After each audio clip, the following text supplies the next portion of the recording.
আচ্ছা, একটা ব্যাপার ভাবুন তো, একটা কোম্পানি বাজারে আইপিও আনলো আর সেটা মানে ৭০০ গুণেরও বেশি সাবস্ক্রাইব হলো। ৭০০ গুণ? হ্যাঁ, ৭০০ গুণ।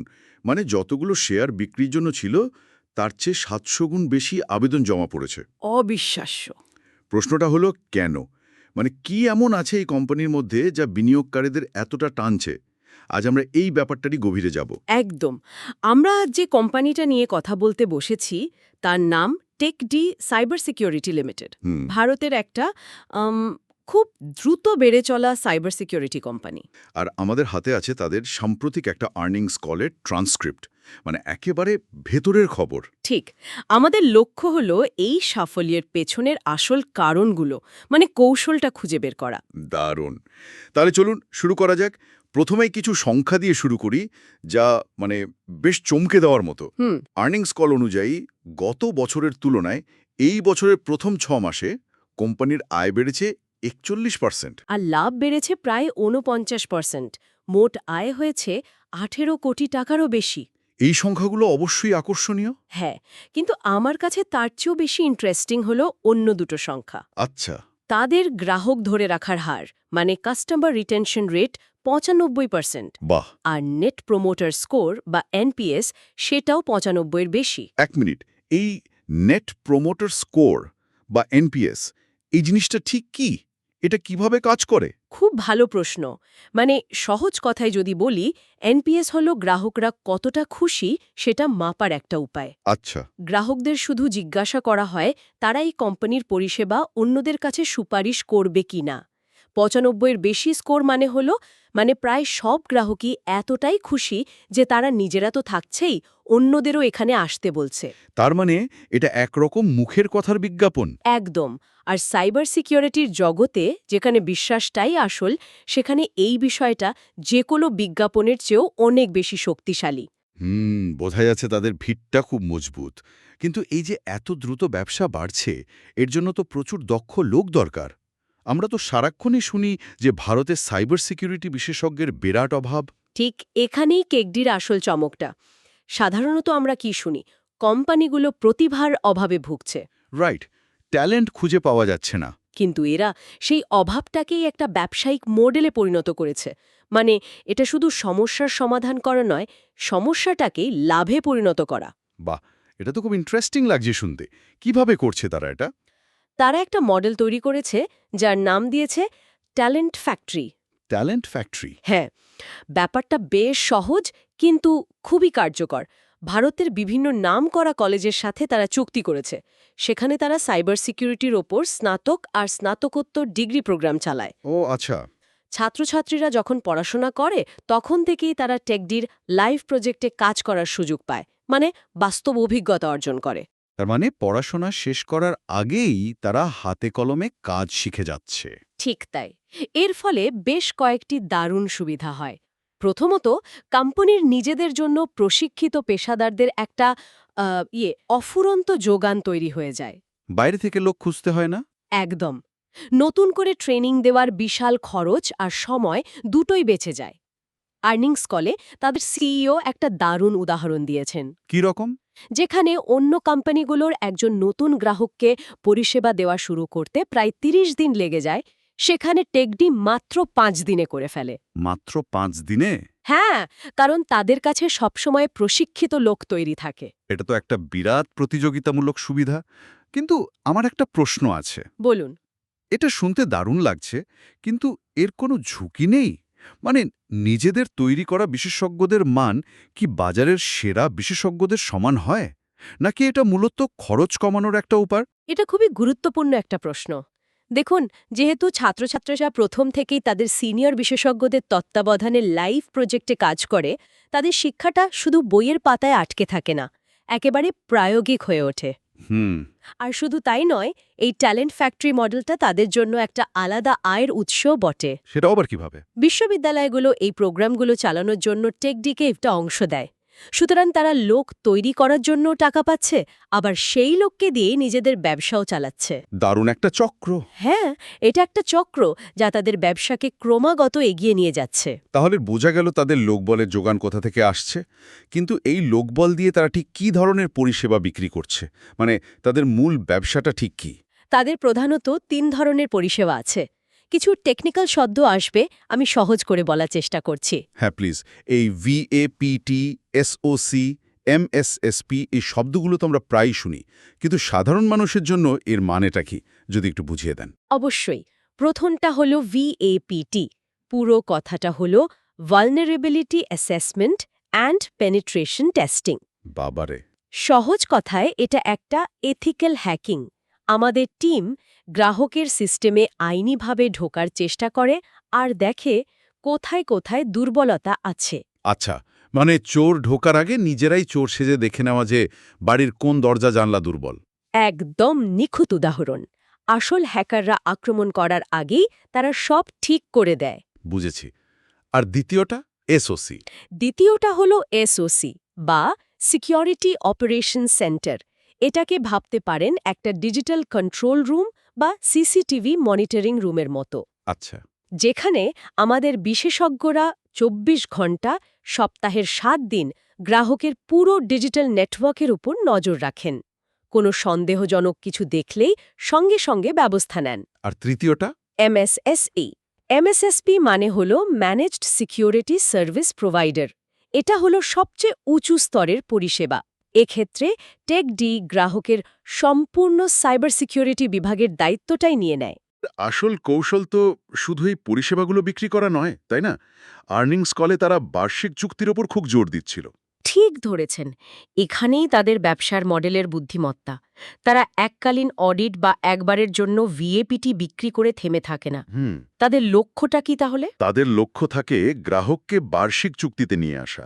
একে বলা হয় ARR বা অ্যানুয়াল রিকারিং রেভিনিউ। এই ARR মডেলটা একটা কোম্পানির জন্য ঠিক কতটা গুরুত্বপূর্ণ? ভাবুন, আপনার একটা দোকান আছে। আপনি কি চাইবেন যে গ্রাহক মাসে একবার এসে কিছু কিনে চলে যাক, নাকি চাইবেন সে সারা বছরের জন্য আপনার থেকে জিনিস কেনার একটা সাবস্ক্রিপশন নিয়ে নিক? অবশ্যই দ্বিতীয়টা। তাহলে আয়টা নিশ্চিত থাকে। ঠিক। আপনার আয় অনেক বেশি স্থিতিশীল এবং অনুমানযোগ্য হয়ে যায়। টেকডি ঠিক এটাই করছে। তারা একবারের গ্রাহককে দীর্ঘমেয়াদী পার্টনারে পরিণত করছে। এটার কোনো উদাহরণ আছে ট্রান্সক্রিপ্টে? হ্যাঁ, একটা দারুণ উদাহরণ ছিল। একজন গ্রাহকের সঙ্গে তাদের ব্যবসা গত বছর ছিল ২৮ লক্ষ টাকার, যা এই বছরেই বেড়ে ৭৫ লক্ষ টাকা হয়েছে। বাহ, প্রায় ৩ গুণ। কারণ তারা শুধু একটা অডিট করেই থেমে থাকেনি, বরং তাদের এসওসি এবং অন্যান্য পরিষেবাও বিক্রি করেছে। এই বছরেই তারা ৫০ জন গ্রাহককে এককালীন চুক্তি থেকে এই বার্ষিক চুক্তিতে নিয়ে এসেছে।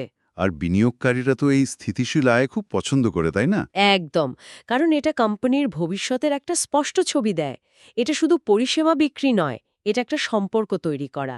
আর এই সম্পর্কটাই তাদের ৯৫% গ্রাহক ধরে রাখার হারের পেছনের আসল কারণ। বেশ, তাহলে আমরা দেখলাম তাদের আর্থিক বৃদ্ধি অসাধারণ, তাদের একটি অনন্য ট্যালেন্ট ফ্যাক্টরি মডেল আছে এবং তারা গ্রাহকদের দীর্ঘমেয়াদী চুক্তিতে নিয়ে ব্যবসাকে স্থিতিশীল করছে। এবার তাদের ভবিষ্যতের পরিকল্পনা নিয়ে কথা বলা যাক। আর্নিংস কলে তাদের লক্ষ্যমাত্রা শুনে আমি বেশ অবাক হয়েছি। হ্যাঁ, তাদের পরিকল্পনা অত্যন্ত উচ্চাকাঙ্ক্ষী। তারা আগামী ৫ বছরে ৮০ থেকে $১০০ মিলিয়ন রাজস্বের লক্ষ্যমাত্রা ঠিক করেছে, মানে প্রায় ৭০০ কোটি টাকা। ঠিক। আর এর জন্য তারা আমেরিকা এবং সংযুক্ত আরব আমিরশাহির মতো আন্তর্জাতিক বাজারেও ঢুকতে চাইছে। ৫ বছরে প্রায় ১০ গুণ বৃদ্ধি। এটা কি একটু বেশি?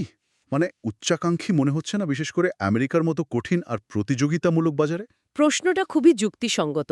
আর এই লক্ষ্য অর্জনের জন্য তাদের তুরুপের তাস হল আহমেদাবাদে তাদের আসন্ন গ্লোবাল সিকিউরিটি অপারেশন সেন্টার বা GSOC।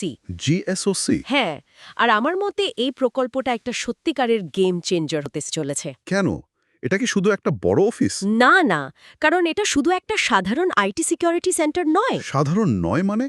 এর মধ্যে বিশেষ কি আছে? এর মধ্যে একটা নয়, তিনটে আলাদা এসওসি থাকবে। ৩টে? হ্যাঁ, প্রথমটা হলো আইটি এসওসি, যা আমরা সবাই জানি, মানে কোম্পানিদের কম্পিউটার সার্ভার নেটওয়ার্কের নিরাপত্তা দেওয়া। ঠিক। দ্বিতীয়টি হলো ওটি এসওসি।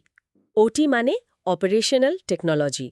অপারেশনাল টেকনোলজি মানে শিল্প কারখানা, পাওয়ার প্ল্যান্ট, তেল শোধনাগারের মতো জায়গার যন্ত্রপাতি এবং কন্ট্রোল সিস্টেমের সাইবার নিরাপত্তা দেওয়া। ও আচ্ছা, শুধু সফটওয়্যার নয়, হার্ডওয়্যার বা বড় বড় মেশিনেরও সাইবার নিরাপত্তা। একদম।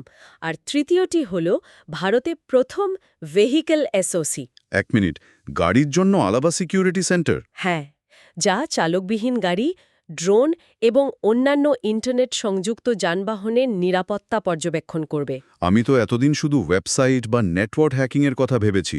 চালকবিহীন গাড়ির নিরাপত্তা কি এতটাই জটিল যে এর জন্য একটা আলাদা বিভাগ দরকার? অবশ্যই।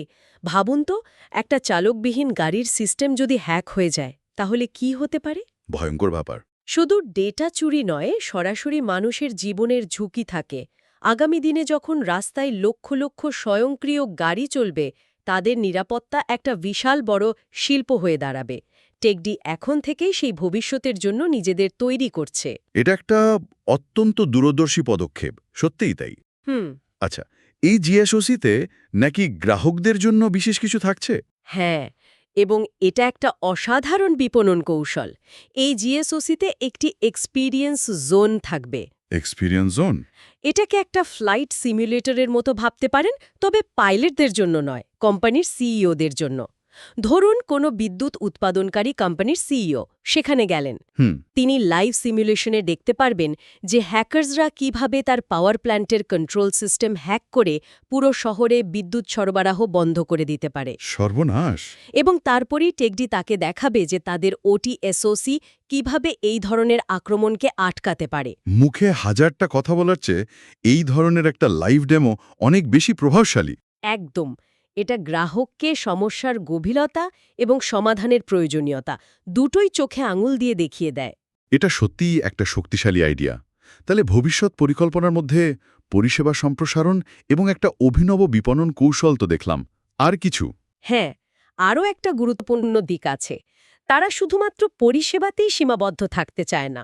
মানে? তারা এখন নিজস্ব পণ্য বা প্রোডাক্ট তৈরির দিকেও এগোচ্ছে।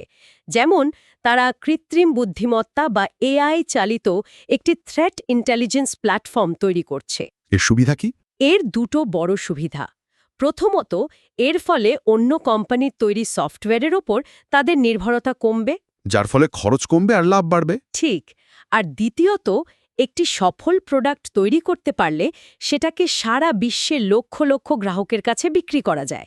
পরিষেবার ব্যবসার মতো এখানে লোকবলের উপর অতটা নির্ভর করতে হয় না। এটা তাদের ব্যবসাকে আরও অনেক বেশি স্কেলেবল করে তুলবে। তাহলে সব মিলিয়ে যদি দেখি, টেকদি সাইবার সিকিউরিটির সাফল্যের পেছনে কয়েকটি মূল স্তম্ভ পরিষ্কার। প্রথমত, অসাধারণ আর্থিক বৃদ্ধি। দ্বিতীয়ত, তাদের অনন্য ট্যালেন্ট ফ্যাক্টরি মডেল, যা দেশের একটা বড় সমস্যার সমাধান করছে। আর তাদের নিজেদের ব্যবসাকেও শক্তিশালী করছে। রাইট। তৃতীয়ত, এককালীন ব্যবসা থেকে সরে এসে বার্ষিক চুক্তির মাধ্যমে একটি স্থিতিশীল আয়ের মডেল তৈরি করা। আর সবশেষে ভবিষ্যতের জন্য একটি অত্যন্ত স্পষ্ট এবং উচ্চাকাঙ্ক্ষী রূপরেখা। একদম। এর সাথে আমি শেষ একটি বিষয় যোগ করতে চাই। অবশ্যই। ভারতে সম্প্রতি যে নতুন ডেটা সুরক্ষা আইন এসেছে, সেটা এই ধরনের কোম্পানিগুলির জন্য একটা আশীর্বাদের মতো কাজ করবে। আচ্ছা, কিভাবে? কারণ এই আইন অনুযায়ী এখন ছোট বড় অনেক কোম্পানির জন্যই তাদের গ্রাহকদের তথ্য সুরক্ষিত রাখা আইনত বাধ্যতামূলক হয়ে যাচ্ছে। ফলে ভালো সাইবার সিকিউরিটি পরিষেবার চাহিদা আগামী দিনে আরও বাড়বে। তার মানে বাজারটাও তাদের অনুকূলে। দারুণ। হ্যাঁ, শ্রোতাদের জন্য একটা চিন্তার খোরাক রেখে যেতে চাই। বলুন। আমরা এমন একটা সময় বাস করছি যেখানে আমাদের জীবনের প্রায় সবকিছুই পাওয়ার প্ল্যান থেকে শুরু করে গাড়ি, এমনকি আমাদের বাড়ির ফ্রিজ পর্যন্ত ইন্টারনেটের সঙ্গে সংযুক্ত হচ্ছে।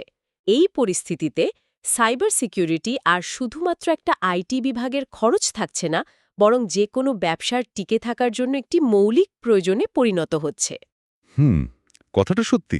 আমার প্রশ্ন হল, ভবিষ্যতে যারা এই ডিজিটাল নিরাপত্তা নিশ্চিত করার ক্ষমতা রাখবে, সেই কোম্পানিগুলোর কৌশলগত গুরুত্ব এবং তাদের মূল্যায়ন বা ভ্যালুয়েশন ঠিক কতটা বদলে যেতে পারে? এটা সত্যি ভাবার মতো একটা প্রশ্ন। এই চিন্তার সাথেই আজকের মতো আমাদের আলোচনা শেষ করছি। আশা করি টেকটি এর এই গভীর বিশ্লেষণ শ্রোতাদের ভালো লেগেছে।